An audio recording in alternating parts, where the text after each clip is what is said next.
আচ্ছা, যারা যারা শিবের ব্রত করছেন তারা কি এমন কোনো কথা আছে যে শিবের ব্রত কইরা সেরা বেগুন খাওয়ান দিত না? বেগুন খাইলে কি হবে? অবশ্যই কমেন্ট করে জানান। এটা হলো যুদ্ধ যুদ্ধ এই ঘরের মধ্যে। তো হাই হ্যালো এভরিওয়ান, সবাই কেমন আছেন? আশা করি সবাই ভালো আছেন। আর একটা ব্র্যান্ড নিউ খাবারের ব্লগ নিয়ে আয়া পড়ছি আজকে। শিব চতুর্দশীর তিথি শেষ, তো আমরা এখন নিরামিষ থেকে হয়ে গেছি আমিষ।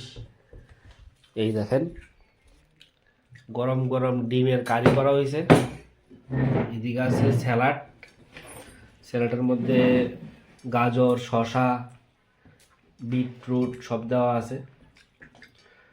তো আমরা সবাই খাইতে বসি, এদিকে আমিও আছি। এদিকে দেখেন নিরামিষ সবজি নিছি আমি, তারা নিরামিষ সবজি খাইতো না। স্যালাড আর ডিমটা পরে নেবো। তো চলেন খাওয়া দাওয়া করি। ডিম এক বছর দেখেন একদম লাল লাল ঝাল ঝাল ডিম, বাহ। বাস বাস